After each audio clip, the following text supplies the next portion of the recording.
bahasa Melayu. Okey. Sebelum kita mulakan kelas, marilah sama-sama kita mulakan kelas dengan bacaan Ummul Kitab Al-Fatihah.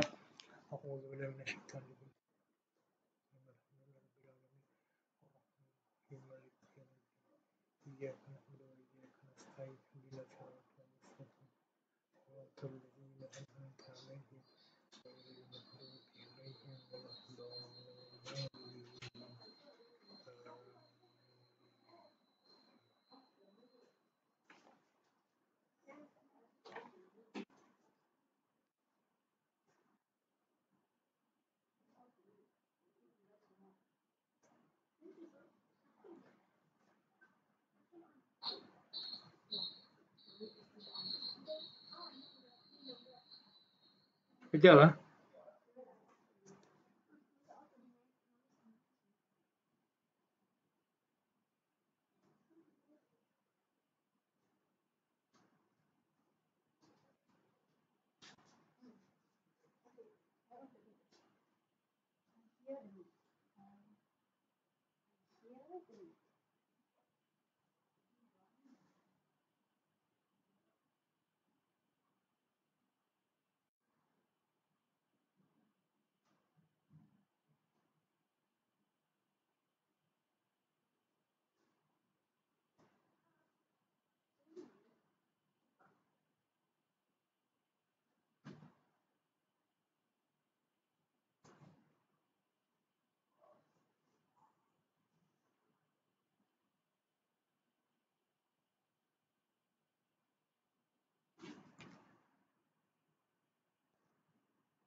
Okay. Assalamualaikum warahmatullahi wabarakatuh. Okay, hari ini kita nak belajar bab ibadah korban. Sebelum ni kita pernah belajar tak? Saya dah ajar tak? Saya rasa bab ibadah korban ni belum lagi. Cuma saya kaitkan bab ibadah korban ni semasa saya ajar bab haji dan umrah dalam bab-bab denda semua, bab-bab denda buat sembelihan semua. Saya cuma selitkan. Saya belum masuk lagi ibadah korban. Satu bab yang asing. InsyaAllah hari ini kita belajar tentang ibadah korban. Okay, bila ibadah korban? Siapa tahu di sini tahun ni? 10 Julai. Okay, apa yang kita nak buat untuk ibadah korban?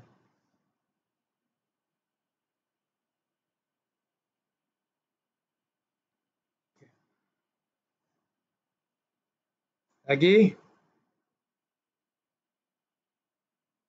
Sembelih lembu lagi? Sembelih lembu saja ke? Okay. Lagi apa yang kita buat?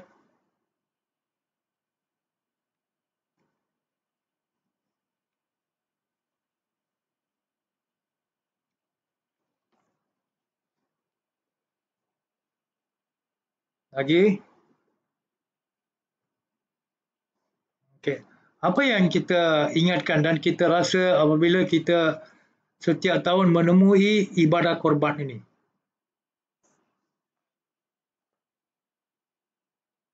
Apa yang kita rasakan?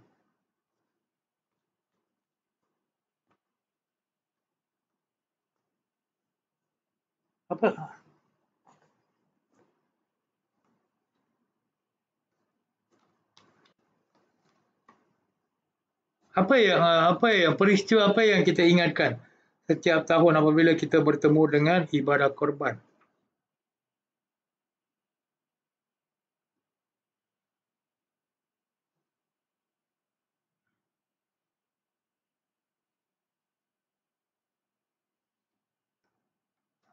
Betul. So dalam peristiwa itu apa yang kita nak tingkatkan?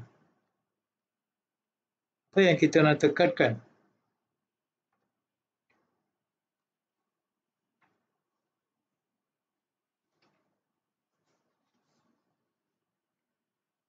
Redha.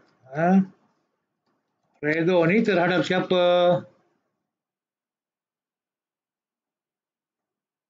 Ketentuan oleh Allah. Okay.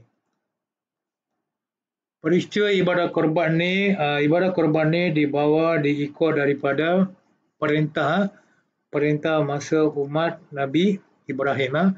Ada banyak perintah dan beberapa perintah yang disyariatkan sebelum umat Nabi Muhammad sallallahu alaihi wasallam, dan puasa juga ada disyariatkan sebelum Nabi Muhammad, umat Nabi Muhammad sallallahu alaihi wasallam kita inilah, dan dia berbeza sikit. Dan juga ibadah korban ni disyariatkan sebelum umat Nabi Muhammad sallallahu alaihi wasallam, bila pada masa umat Nabi Ibrahim sallallahu alaihi wasallam. Okey, Nabi Ibrahim alaihi salam. Apa yang kita ingat apabila kita fikir pasal kita nak belajar pasal ibadah korban, ataupun kita nak buat ibadah korban, kita nak sambut perayaan ibadah korban, hari ibadah korban, kita kena ingat ketakwaan kepada Allah SWT. Keimanan kita itu sangat penting. Sebelum saya masuk dalil dan syarat-syarat semua, kita kena ada matlamat. Okay, kalau kita nak berpuasa, kita ada matlamat tak? Kalau puasa kita ada matlamat. Sebab apa? Puasa untuk mendapatkan keredaan dan juga puasa untuk membetulkan diri kita. Sebab kenapa puasa ini boleh katakan membetulkan diri kita? Sebab puasa ini untuk menahan nafsu kita. So, apabila nafsu kita pandai kawal nafsu kita selamat daripada maksiat. Apabila kita selamat daripada maksiat, kita selamat daripada api neraka. Betul atau tidak? Itu matlamat berpuasa. So, kita matlamat nak buat ibadah korban, pertamanya adalah yang paling penting, kita tingkatkan takwa imanan kita kepada Allah Subhanahu Wa Taala. Seperti mana kita ambil iktibar daripada cerita Nabi Ibrahim, kita korban binatang sahaja, Tapi Nabi Ibrahim diperintahkan oleh Allah Subhanahu Wa Taala korbankan siapa? Korbankan anak Nabi Ibrahim alaihissalam sendiri, korbankan anak beliau, anak Nabi Ibrahim. Ada tak Nabi Ibrahim tolak perintah Allah tu? Ataupun mengeluh ke kenapa Allah suruh sembelih anak saya semua? Tak ada, dia terus mengikut perintahnya. So setiap kali kita nak buat ibadah korban, datangnya bulan ibadah korban ini, kita perlu ingat cerita Nabi Ibrahim alaihissalam. Sebab tu apabila kita belajar rukun iman ni, dalam rukun iman 6 ni, kita beriman kepada Allah, beriman kepada Nabi. Salah satu rukunnya adalah beriman kepada Nabi dan Rasul. Beriman kepada Nabi dan Rasul bukan bermaksud hanya ingat, hafal 25 nama Rasul dan Nabi sahaja. Itu bukan maksud beriman kepada mereka. Beriman kepada Nabi bermaksud kita mengenali mereka, kita membaca kisah mereka, dan kita ambil iktibar. Kita ambil iktibar yang baik untuk mengikuti, dan juga kita ambil iktibar yang tidak perlu diikuti daripada umat-umat mereka yang dilaknat oleh Allah Subhanahu Wa Taala. Sebab itu dalam Al-Fatihah kita selalu baca Al-Fatihah setiap kali, tunjukilah jalan yang lurus, bukan jalan seperti yang apa? Bukanlah jalan seperti Allah murkakan. Allah murkakan itu siapa? Umat-umat sebelum Nabi Muhammad sallallahu alaihi wasallam, daripada kisah-kisah Nabi dan Rasul. Dalam 25 kisah itu mesti ada umat yang dilaknat dan mesti ada umat yang diredai. Dan mesti ada pengajaran macam mana umat yang dilaknat hidup, dan juga mesti ada pengajaran macam mana cara hidup umat yang dirahmati dan diberkati oleh Allah Subhanahu Wa Taala. Sekarang baru kita masuk ibadah korban. Sebelum saya masuk bab ibadah korban ni, ada soalan tak? Apa-apa soalan tak? Kalau tak ada soalan, saya terus pergi ke babnya. Okay. Istilah korban. Korban bermaksud hampir, dari segi istilah bermaksud menyembelih binatang tertentu pada hari raya Aidil Adha dan hari Tasyrik, iaitu 11, 12 dan 13 Zulhijjah dengan tujuan untuk beribadat atau menghampiri diri kepada Allah Subhanahu wa taala. Okey, ibadah korban ni kita menyembelih binatang tertentu. Binatang tertentu bermaksud binatang al-an'am, binatang berkaki 4 dan juga binatang ternakan seperti kebiasaannya lembu, kerbau, unta, ada satu jenis binatang dipanggil kibas, biri-biri dan sebagainya. Okey. Dalil yang menerangkan tentang ibadah korban ni adalah daripada surah Al-Kautsar, maka dirikanlah solat kerana Tuhanmu dan berkorbanlah. Dan juga hadis sabda Rasulullah sallallahu alaihi wasallam yang bermaksud Nabi sallallahu alaihi wasallam telah berkorban dengan menyembelih 2 ekor kibas yang berwarna putih dan bertanduk. Baginda sendiri yang menyembelih kedua-duanya dan baginda telah menyebut nama Allah bertakbir sambil meletakkan kakinya di tepi tengkuk kibas tersebut. Okey, sekarang ni hukum korban ialah sunat muakkad. Apa itu sunat muakkad?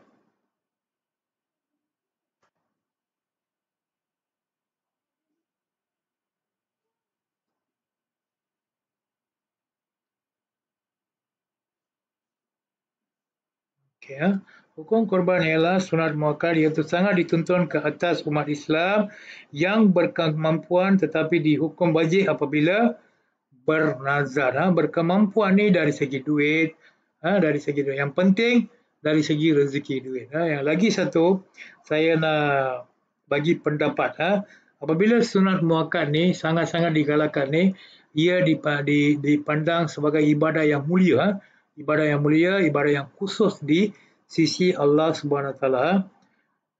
Apabila kita kata, kita rasa kita tak mampu, bila-bila mungkin kita tidak akan mampu. Biasanya saya tengok dalam status ramai yang pergi pergi melancong di sana, terutama lepas PKP lah.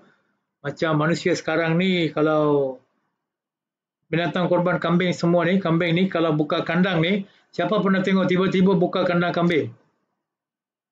Dia lari litang pukang sana sini, dia happy sangat. Buka, pum dia lari. Macam tu jugalah lepas PKP, kerajaan pun dah announce boleh pergi sana sini. Rakyat pun dah jadi macam ni. Bukan di sini saja, seluruh dunia terlibat dalam pandemik ni. So semuanya macam tu. Tapi apabila kita niat, okey. Katalah bulan 8 tahun depan, katalah bulan 8 tahun depan ibadah korban.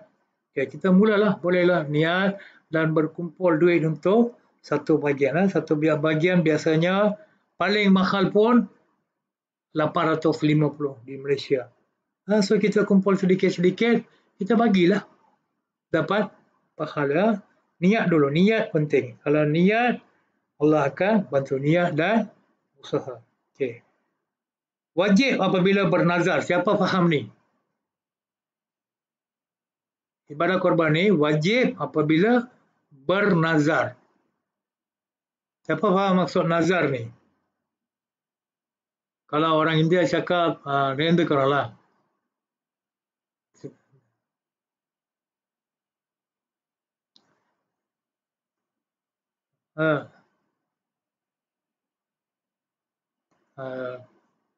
okay,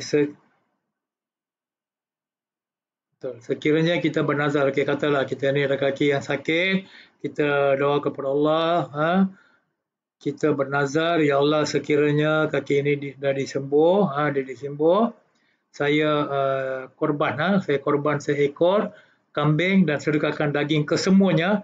Nazar ni dia konflik sikit. Kita kena ingat, kalau boleh kita tulis apa yang kita niat, apa yang kita tulis sama.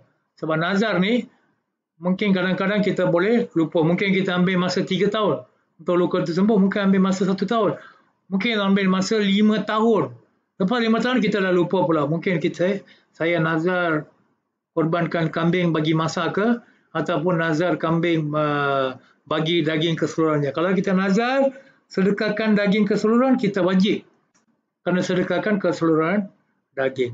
Ataupun kita nazar saya masak dan sebahagian itu disedekahkan, kita kena buat seperti itu. Nazar kena ingat apa yang kita niat. Dan lagi satu, nazar ni apabila kita nazar, tidak semestinya pada hari ibadah korban saja, bila-bila pun kita boleh lakukan. Tapi sekiranya, itulah saya kata, sekiranya niat kita pada ibadah korban mesti melakukan dalam hari Tasyrik, 11, 12, 13 Zulhijjah, dan mesti ditunaikan. Okey, sekarang faham dah setakat ni. Okay. Binatang apa yang boleh dikorbankan?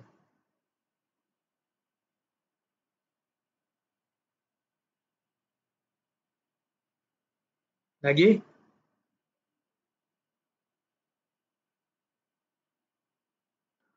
Binatang yang hendak dikorbankan mestilah mempunyai ciri-ciri tidak cacat, tidak sakit, tidak buta, tidak berkurap dan tidak kurus. Manakala jenis binatang yang sah untuk dikorbankan adalah seperti berikut.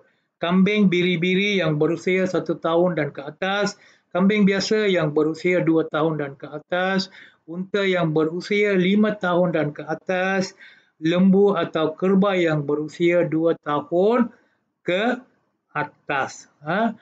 Dalam buku ni dia letak macam ni, dan ada beberapa buku lain mereka akan sebut binatang al-an'am dan juga binatang berkaki 4. Bagi mualaf ni, sebab kita bukan ni daripada asal Islam, kita punya pemahaman lain. Masa saya belajar, saya pun pernah fikir juga, tapi saya fikir tapi saya tak tanya soalan tu. Tapi kawan sebelah saya dia dah tanya dengan Ustaz, dia kata kalau binatang kaki 4, arnab kita boleh sembelih tak?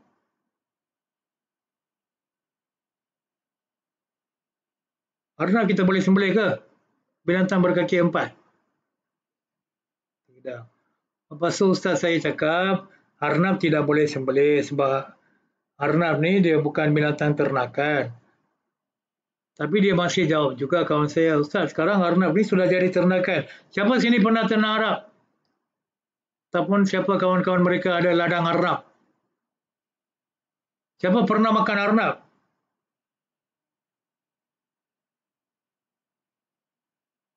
Arnab tak pernah makan ke? Kenapa?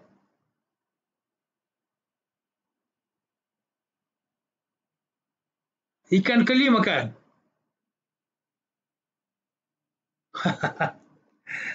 Okey, tapi untuk soalan ni saya ajar ni sebagai ekstra untuk anda, sebab saya nak anda semua mungkin satu hari nanti lepas saya dan lepas ustaz-ustaz sekarang ni, mungkin anda boleh sampaikan ilmu ini kepada keluarga anda, anak anda, cucu-cucu anda. Binatang korban ni kita kata 4 kaki dan binatang ternak. Kalau ada juga kita tak puas, kita ambil asal usul negara Arab. Quran ni diturunkan dekat mana? Quran ni diturunkan dekat negeri mana? Negara mana? Negara Arab. Okey. Dan bermula daripada bangsa Quraisy dan Arab. Okey. Masa tu Quran diturunkan. Okey, ibadah syariat-syariat semua ni diturunkan pada masa itu. So, binatang-binatang yang disebut dalam kambing biri-biri, kambing biasa, unta, lembu, kerbau, semua ini adalah binatang ternakan pada masa itu. Okey.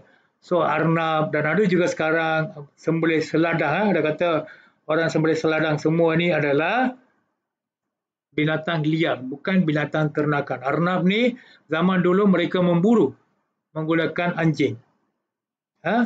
Bukan binatang ternakan. Tapi sekiranya sekarang mungkin zaman berubah, kalau ada pendapat ulama boleh sembelih seladang, boleh. Tapi arnab tidak boleh, saya rasanya memang tidak boleh sebab dia kecil dan tidak boleh dibagikan untuk orang lain. Okey? Faham? Sekarang syarat-syarat orang yang ingin melakukan ibadah korban. Islam, balik dan berakal, berkemampuan. Berkemampuan ni bermaksud duit dan juga boleh sembelih binatang tu zaman dulu lah, dan sediakan semua proses semua proses sehinggalah proses agihan daging tu. Sebab itu apabila kita letak bahagian untuk lembu ni, kadang-kadang ada orang salah faham juga, oh mahal je, tapi lembu ni bukan harga tu. Kalau kita kali dengan 7, nanti kali dengan 7, saya terangkan apa saya kali dengan 7.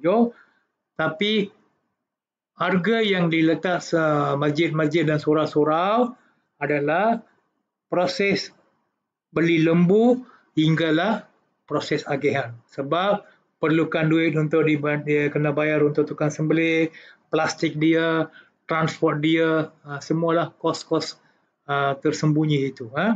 Okay.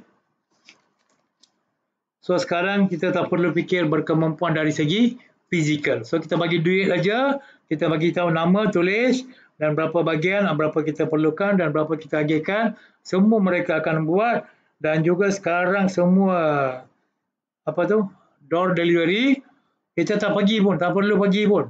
Kalau tak mampu sakit, dia orang akan hantar door delivery daging kepada kita, dan kepada, kalau sekiranya kita mintalah, kita hantar stafis ke, kita hantar ke kawasan sesuatu macam PPR ke sana ke, dia boleh hantar. Ada juga masjid yang buat macam tu. Okay. Ini telah mengingatkan arti pengorbanan ketakwaan kepada Allah. Okay. Hikmah dan disyariatkan. Menghidupkan arti pengorbanan besar yang dilakukan oleh Nabi Ibrahim AS dan anaknya Nabi Ismail AS. Sebagai tanda pengabdian diri dan tunduk patuh kepada Allah SWT, menambahkan rasa kasih sayang dan ikatan persaudaraan sesama umat Islam apabila menyedekahkan daging korban tersebut kepada insan yang memerlukan. Ini buku yang nota yang terkandung dari dalam buku Indahnya Syariat. Okay, sekarang saya nak tambah sedikit ilmu lain. Okay. Setakat ni faham tak? Alhamdulillah. Apa maksud ibadah korban, kenapa kita buat ibadah korban, syariat daripada mana, dalilnya, dan juga binatang korban. Ada soalan tak? Saya bagi 30 saat. Ya. Okay.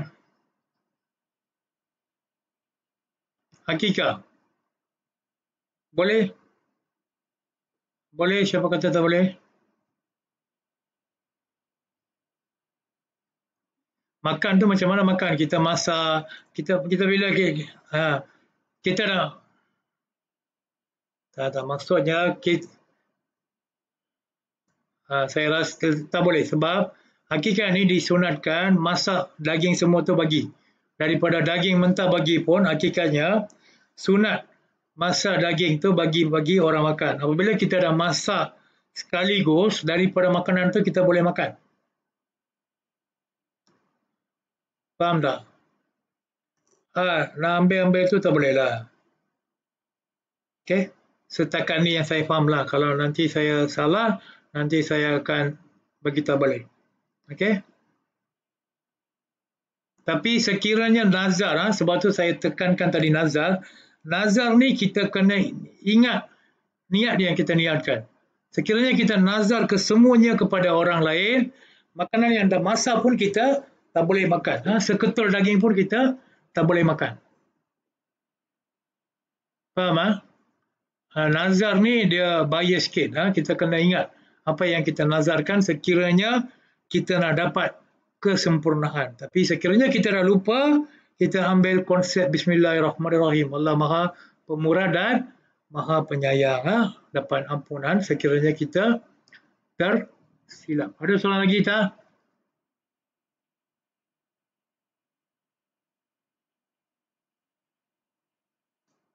Okay, kalau tak ada soalan lagi, kita masuk. Okay. Macam mana kita nak bahagian ibadah korban ni, kalau kita nak buat ibadah korban, kita dah niat. Okay. Kita akan niat, okay, tahun ni saya buat ibadah korban satu bahagian lembu. So satu bahagian lembu bermaksud berapa bahagian?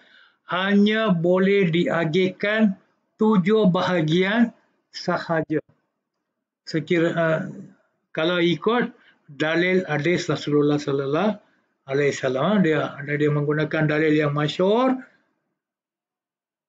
korban lembu, kerbau, unta semua 7 bahagian sahaja. Kalau kita nak ambil 2 bahagian, boleh. Tapi lebih daripada 7 bahagian, katalah 1000. Okey, 1000. Saya pun matematik sikit. Kita ambil paling tepat apa?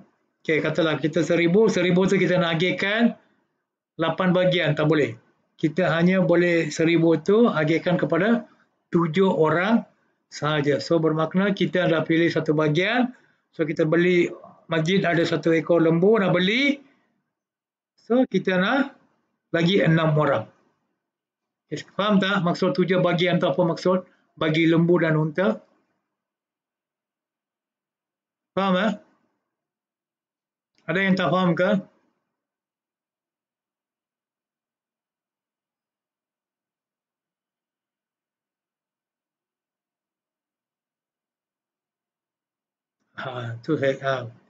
Ini hikmah saya selalu suruh tanya soalan. Alhamdulillah. Bukan maksudnya tu, satu lembu tu 7 bahagian. Ini orang yang kita nak niat. Niat ni ibadah korban, saya bagi 1 bahagian. Okey, sekarang kita ada berapa orang? 1, 2, 3, 4, 5, 6, 7. Okey. Katalah. Janatnan, Nur Fareha, Amama, Soleha, Muhammad Rawi, Nurul Hidayah dan saya 7 orang. So harga lembu tu 7 kali 6 berapa? Saya kan dah cakap, tolonglah matematik saya ni. Okay, 42. So 4,200 harga lembu tu, betul? 4,000. Okey, 4,200.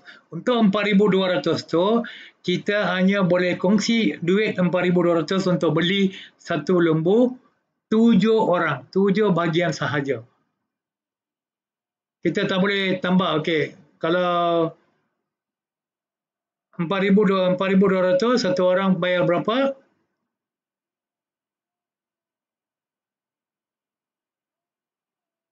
Dah kira ke? So, faham? So 7 bahagian tu 7 orang. Kita tak boleh kurangkan ataupun tak boleh lebihkan. Kalau kurangkan tu maksudnya satu orang ambil 2 bahagian. Faham?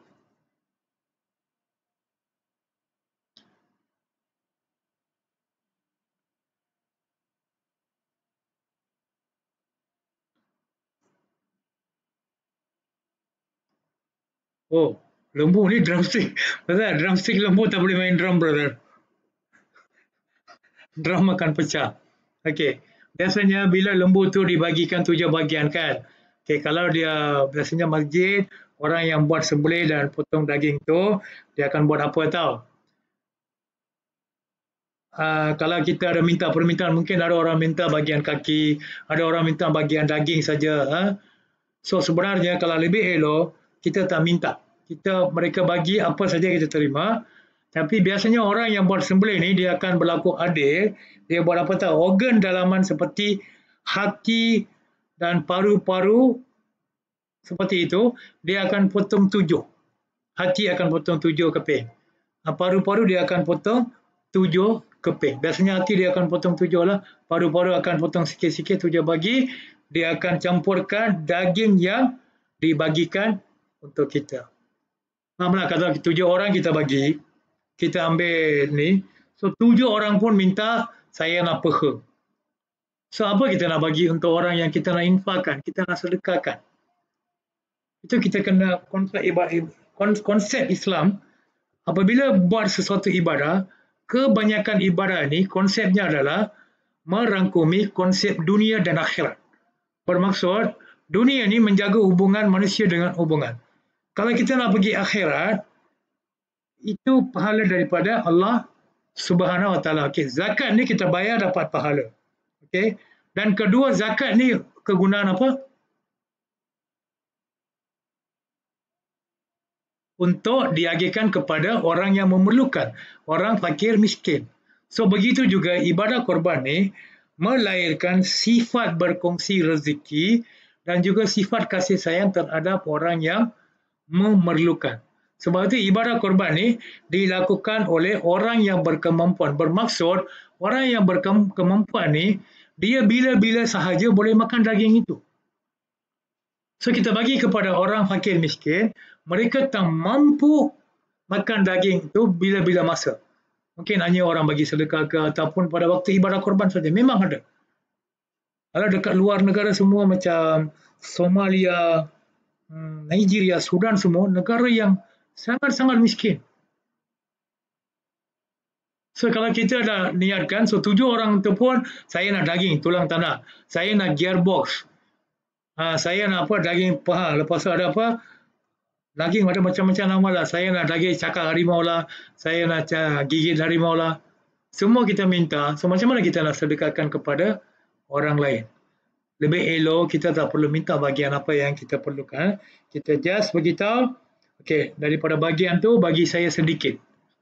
Mereka akan bagi sedikit bagi orang yang niat sembelih. Untuk kita masak ke, untuk kita makan. Lain semua, kita bagi sedekah kepada orang yang perlukan. Okay, faham konsep ibadah sebenarnya? Sekarang dah faham dah? Ibadah korban ni konsep?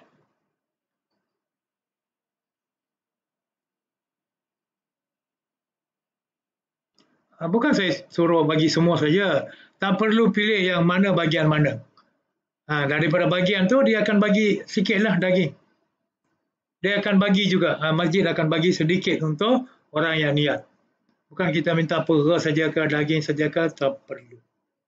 Okey, so kita pun ambil sedikit daripada bahagian yang kita bagikan. Okey, katalah untuk 750 dapat 10 kg. Okey, kita ambil 2 kg. Ataupun 3 kg kita ambil, 7 kilo kita bagi kepada orang lain. Biar sedekah tu lebih banyak apa yang kita ambil daripada bahagian itu. Biar sedekah 70%, mungkin kita ambil tu 30% untuk mengambil keberkatan daging ibadah korban. Keberkatan tu bukan terdapat dalam ibadah korban tu, keberkatan daripada Allah. Cuma kita raikanlah untuk kita makan bersama keluarga daripada daging korban. Faham? Okey. Kalau faham tak tanya, saya bersedia menerangkan sehingga anda faham. Okey, sekiranya betul?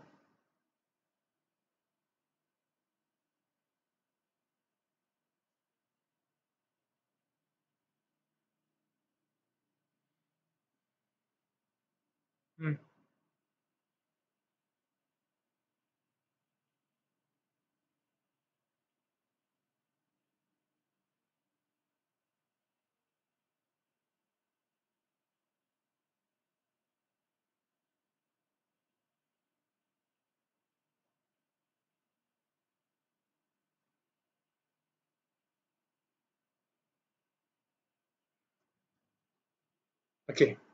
Alhamdulillah. Okey, alhamdulillah Islam semua ada jawapan. Islam ni untuk menyenangkan kehidupan manusia, bukan merumitkan. Ini pun ada hadis, tapi hadis saya lupa.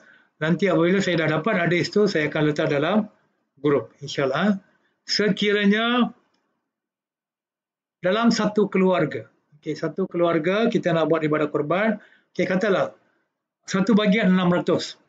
Satu bahagian 600, tapi kita tak cukup duit. Kita hanya ada 300 saja. So adik kita boleh menampung 300 tu untuk mengambil bahagian, membeli bahagian itu. Meniatkan bahagian ibadah korban itu. So sekira dia pahalanya adalah pahala korban itu disampaikan kepada si orang yang niat, keluarga dan serta keturunan. Dia hadis itu ada. Akikah tak boleh sebab akikah itu dibuat oleh ibu bapa anak itu. Faham? So sekiranya kalau estate, so foreign workers. So foreign workers ni ambil sebagai keluarga juga sebab mereka tinggalkan tempat mereka datang di sini satu kelompok. So biasanya foreign worker estate ni saya tahulah dia ada satu perkampungan macam tu. So, mereka ambil duit buat ibadah korban, masa ibadah korban tu niat, mereka sembelih boleh agihkan. Ada juga dibenarkan, tapi paling utama orang kemampuan paling diletakkan option A adalah 7 bahagian. Okey, faham? Faham. Nanti hadis tu saya akan letakkan dalam grup. Kita pun bukan hebat sangat. Saya baca tapi ada ilmu sedikit. Baca tapi bukan, ingatan saya ni kuat sangat. Tapi hadis tu berbunyi daging binatang ibadah korban tu apabila dikorbankan dan pahalanya disampaikan kepada keluarga, bermaksud ahli keluarga tu boleh niat satu bahagian. Okey, mak, bapa, adik-beradik boleh. So itu option yang kedua. Option pertama yang ini. Okey, ada pendapat ulama. Okey. Dan saya pun bukan cakap semata-mata, saya rujuk fatwa Mufti Wilayah Persekutuan. Biasanya saya baca tu. So bila kita ajar, kita tak boleh lompat sana lompat sini. Kita ada satu tempat, satu cara, satu skills. So saya ni tetapkan cara ambil pendapat ni Mufti Wilayah Persekutuan. Okey. Kalau ada orang nak ikut Mufti Perlis ke, ada orang ikut Mufti Negeri Arab ke, terpulanglah. Okey, ada soalan lagi?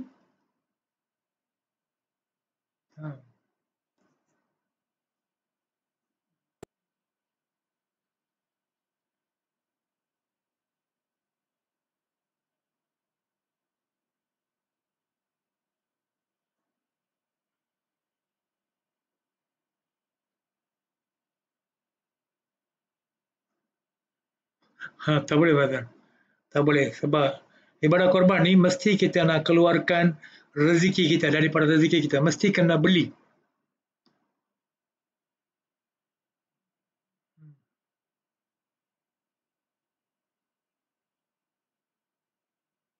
Hmm. Hmm.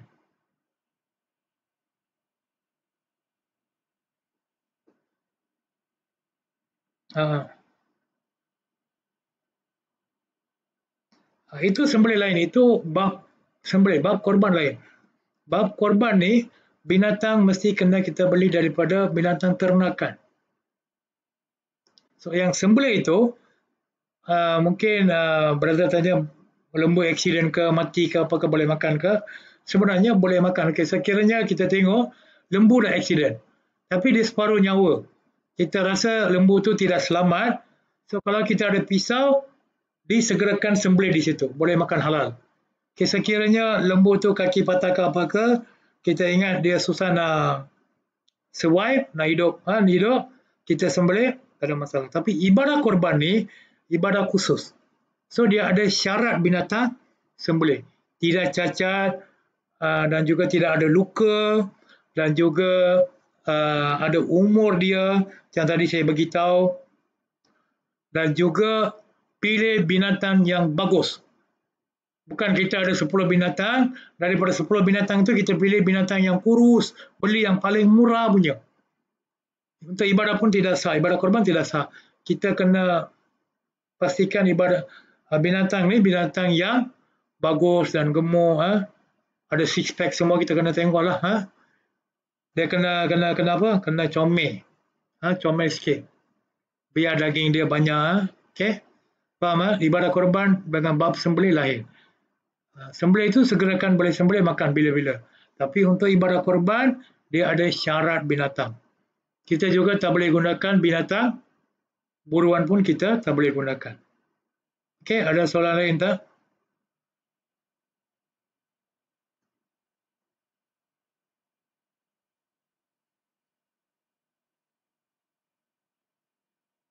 Saya belum masuk bab tu. Dia sebenarnya hukum-hukumnya yang seperti saya ajar pada bab haji dan umrah, tak boleh potong kuku, tak boleh apa, tak boleh cukur.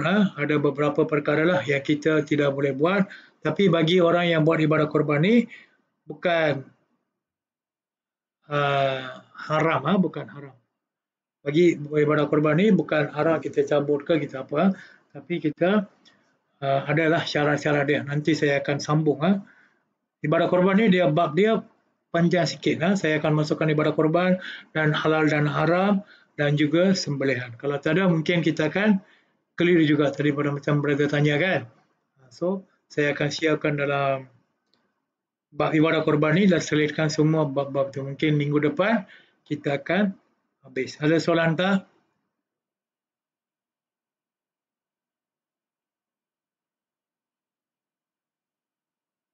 Okay, kalau tak ada soalan, saya pergi ke kambing. Ni baru lembu. Kambing ni satu orang, satu ekor sahaja. Tapi sekiranya kita tak mampu, ini option B, ini option A yang paling penting. Ini option B, macam tadi brother tanya. Sekiranya kita ada adik-beradik, okay, satu ekor kambing itu 1,000, adik 500, kita 500, dan dibagi bagian tu dikorbankan untuk keluarga. So, pahalanya akan dapat untuk seluruh keluarga. Okay. Boleh tak daging kurban ini orang bukan Islam makan? Dan juga daging akikah.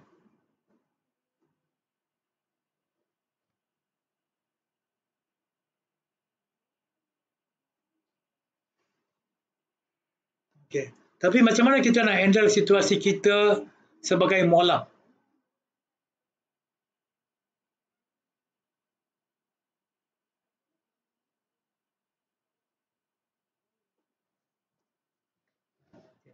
Tapi itu pun ada khilaf. Pendapat ulama Imam Syafi'i ini, kita ikut Imam Syafi'i, tak boleh bagi orang bukan Islam makan daging akikah ataupun daging korban. Tapi sekiranya daging korban itu,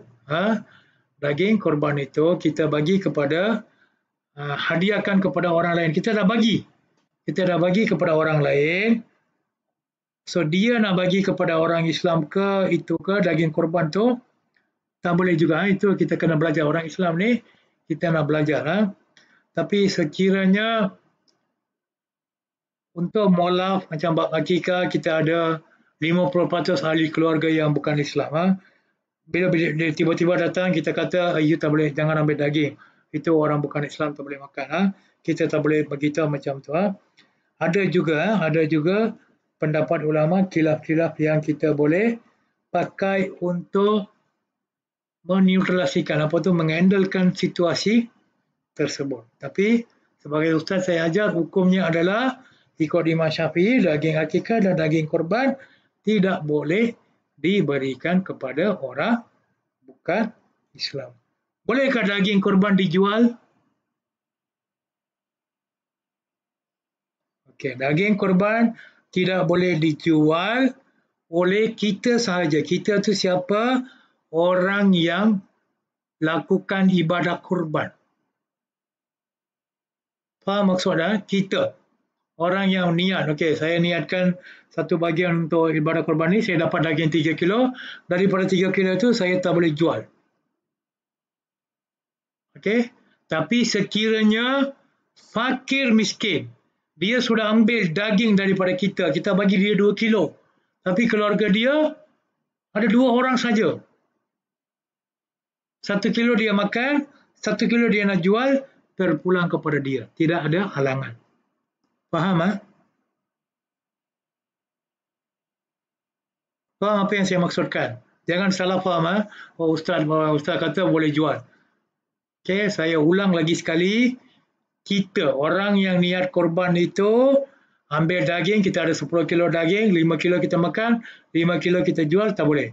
Tapi orang yang fakir miskin yang beratur dan dapatkan daging daripada ibadah korban itu, daging itu hak milik dia, terpulang pada dia sama ada dia makan ataupun dia jual, dibolehkan. Faham? Saya dah ulang 2 kali. Jangan Jabatan Mahkamah datang siasat saya pula, saya ajar salah. Saya dah ulang 2 kali terang-terang. Faham? Ada soalan? Ya.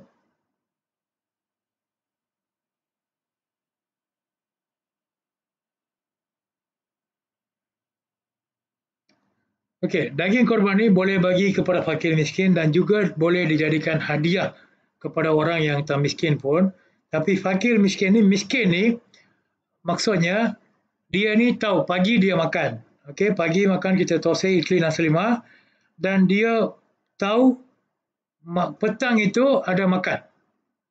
Dia tahu petang itu dia boleh tentukan apa yang dia boleh makan. Okey, bermaksud dia okey sikit daripada fakir miskin. Fakir miskin ni teruk daripada miskin. Bermaksud fakir ni dia makan pagi sudah dapat.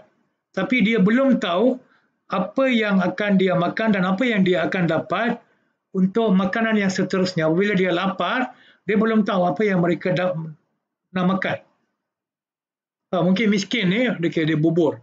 Okay, dia ada beras 5 kilo, ada garam, ada bubur. Okay, sekarang saya makan, mungkin lapar nanti saya boleh makan bubur lagi itu. Tapi makanan tak mewah, miskin. Tapi fakir ni, dia dah makan bubur. Apa tu makan ada depan, dia dah makan.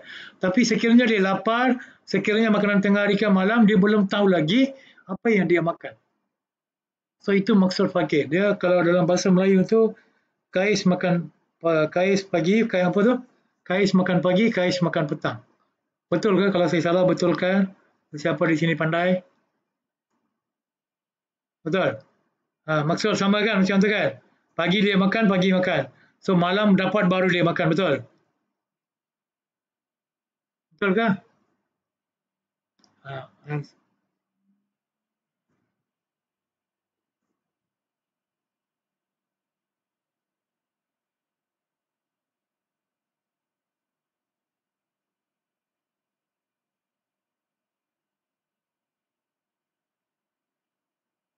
Ha, boleh sebab bermaksud pendapatan mereka tidak mencukupi dengan tanggungan mereka. Okey, tanggungan mereka 10 orang. Satu orang makanannya adalah, tanggungan mereka 10 orang. Satu orang makanannya satu hari RM10. Tapi dia gaji dapat RM80. Gaji dapat RM100. Okey. So cukup tak? Satu hari dia tanggungan 10 orang. Satu orang RM10 perlukan untuk makan satu hari. Okey, dia dapat gaji dia satu hari RM100. So cukup tak? Cukup sebenarnya cukup. Tapi duit habis. Duit dah akan habis. Yang lagi teruk fakir ni sama juga 10 orang tanggungan lah RM10 satu orang, tapi gaji dia RM80 atau RM90 ataupun RM70. Cukup tak? So besok lagi dia tak pasti 100 tu akan dapat atau tidak. So itu dipanggil fakir. Sekiranya anak ramai boleh dikategorikan miskin ataupun fakir sekiranya dia tak dapat duit. Tapi kalau macam orang kaya kahwin 4 isteri, dia satu hari gaji RM10,000. Boleh kahwin isteri 4, satu orang 4 anak. So 4 kali 4 16. Dia boleh masuk fakir miskin tak? Tak boleh. Anak ramai tidak mencukupi pendapatan untuk menanggung anak-anak dan tanggungan itu. Okey? Dah faham? Okey, alhamdulillah. Ada soalan lagi tak? Okey. Kalau tak ada soalan, minggu depan kita akan pergi syarat-syarat sah sembelih, sunat-sunat sembelih. Ada beberapa perkara kita boleh lanjutkan. Sebelum itu saya bagi tahu, ibadah korban ni kita buat untuk apa? Kita buat untuk orang yang selalu boleh makan daging, berkemampuan memberikan daging itu kepada orang yang tidak berkemampuan beli daging itu. Itu konsep sebenarnya. Tapi sekarang ni saya harap semua orang ambil nasihat saya ni cuba ke arah itu. Biasanya kita bagi, kalau masjid ni kita bagi token. Token warna kuning, token warna merah, token warna hijau akan bagilah. Untuk masjid ni lah kita cadangan lah. So biasanya satu token tu biasanya dapat 1 kilo, ada campur tulang. Tapi katalah macam Sister Nurul Hidayah beritahu, satu keluarga tu ada 10 orang. Cukup tak 1 kg tu? Tak? Cukup. Sebab tu kita jemaah pun, orang yang duduk sini pun sentiasa mendekatkan, ini hikmah. Selalu pergi masjid, mendekatkan diri dengan masjid. So imam pun tahu data kita. So institusi masjid pun dia ada pegawai kebajikan, pegawai dakwah. So pegawai kebajikan kena buat apa? Dia kena buat bancian Korea mereka. Okay, Korea mereka tu apabila ada 2 ibu bapa, 2 anak, bagi kad kuning, kad hijau. 2 ibu bapa, 7 anak, bagi kad hijau, kad kuning. 2 ibu bapa, 8 anak, 10 anak, bagi kad merah. Apa fungsi kad kuning, kad hijau, kad kuning, kad merah itu? Kad hijau boleh bagilah 1,5 kilo, 2 kilo. Kad kuning bagilah 2,5 kilo, 3 kilo. So kad merah tu bagilah 4 kilo macam tu. So kalau kita untuk dia anak 10 orang, kita bagi 1 kilo saja, semua orang nak nikmat daging tu ada satu cara lah. Masukkan daging tu blender, campur dalam sup. Kalau orang India buat rasam, dia kata nandu rasam ataupun rasam kampung, ayam kampung. Dia ayam kecil-kecil, dia semua tumbuk, jadi lumat, masuk dalam rasam. Dia panggil nandu koli rasam. Sup ayam kampung. Macam itulah, satu orang ambil 2 sudu boleh lah. So kita nak sempurnakan ibadah korban dari segi semua aspek. Dari segi amalan dengan Allah, dari segi amalan dengan manusia. Alhamdulillah setakat hari ini kelas kita. Minggu depan saya habiskan ibadah korban. InsyaAllah. So dah habis ibadah korban, mungkin batch ini akan habis. Mungkin akan batch baru, saya akan mula balik. Itu bukan bermaksud anda tak dibenarkan masuk kelas. Anda dibenarkan masuk kelas bila-bila. Bila-bila. Belajar ni kita boleh berapa kali pun belajar, tak rugi. Sebab orang India ni, biasanya untuk orang India lah. Kalau rajinkan benda movie, satu kali tengok kali kedua. Tengok kali ketiga. Kalau tengok kali keempat. So belajar pun sama lah. Tak rugi kalau kita belajar beberapa kali, insyaAllah. So apa yang saya perlukan, saya beritahu awal-awal tadi, tolong bagi saya nama, nombor IC. Jangan letak dalam grup. Sebab tu grup saya off. Admin saja mesej. Nama, nombor IC, tempat. Kuantan ke Sungai Petanika macam tu. Okey. Ke nombor saya. Orang yang dah ada macam Cikgu Soleha, Nurul Hidayah, Alia semua tak perlu. Macam Amama pun saya ada, saya rasanya. Beza Janatanan. Muhammad Rawi saya kenal tapi details saya perlukan. InsyaAllah. Okey. Sekiranya terkasar bahasa, terkuris hati anda, saya minta maaf. Yang baik terhadap Allah SWT, yang buruk itu daripada kejahilan diri saya sendiri. Dan terima kasih memberikan masa anda untuk saya dan Allah. InsyaAllah. Saya sentiasa mendoakan semoga kita semua sentiasa diberkati Allah dan Allah menjauhkan api neraka daripada kita dan keturunan kita dan juga kita sentiasa beristiqomah dalam amalan kita. Alhamdulillah. Assalamualaikum warahmatullahi wabarakatuh.